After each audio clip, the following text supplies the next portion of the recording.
au collège innovant voulu par le maître d'ouvrage répond une architecture innovante avec une performance environnementale exceptionnelle.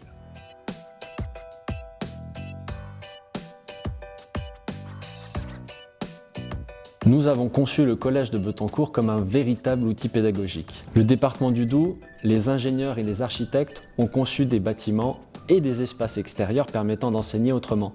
D'abord la rue intérieure, avec des studios lots, des gradins, qui offrent un lieu modulable pour les cours et temps collectifs. Également les aménagements extérieurs, avec d'autres gradins, un potager, une forêt native, un verger, un poulailler, qui servent tous de support concret d'expérimentation et d'apprentissage. Pour faciliter l'appropriation des utilisateurs, un carnet de vie a été remis aux usagers. Il explique les innovations, les choix de conception et donne des repères pour comprendre le bâtiment et agir sur le confort au quotidien. La transmission a déjà commencé dès la phase chantier avec la plantation de la forêt native par les élèves aux côtés des acteurs de la maîtrise d'œuvre et du projet. Pour le label énergie carbone, l'objectif E4C2 a été dépassé. On a créé un bâtiment à énergie positive grâce d'une part à une enveloppe très performante, la récupération d'énergie sur la ventilation double flux, de la ventilation naturelle des grands volumes et des équipements efficaces. Il y a également une production d'énergie renouvelable, enfin plutôt deux avec le photovoltaïque et l'éolien,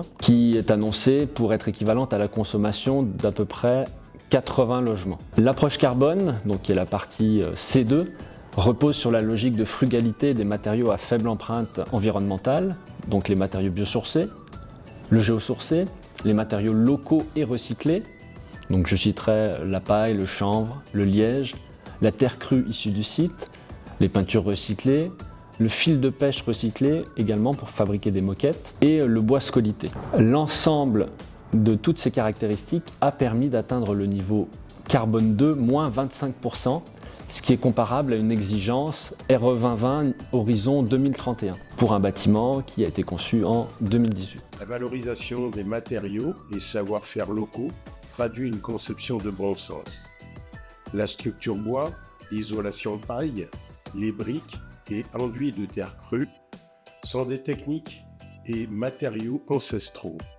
Et pourtant, il s'agit bien d'un bâtiment aux performances en cohérence avec les enjeux environnementaux actuels et futurs.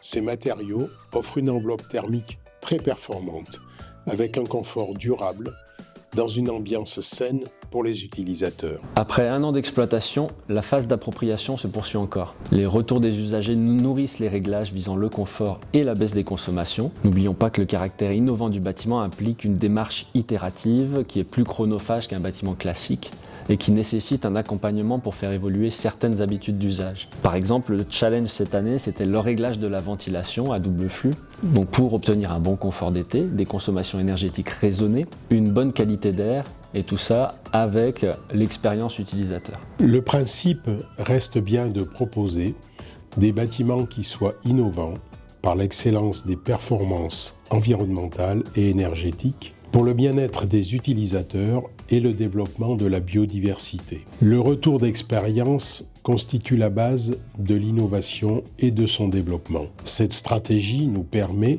d'améliorer à chaque projet la pertinence de notre réponse. Au-delà de la réglementation, le développement de la biodiversité et de la performance environnementale prend une place prépondérante et pertinente au sein d'un bâtiment dédié à l'éducation. Ce bâtiment, par son caractère innovant, représente un démonstrateur concret pour les élèves et les utilisateurs. Il participe de façon efficace à la pédagogie active et à la prise de conscience des conséquences de nos actes sur notre environnement pour notre planète Terre.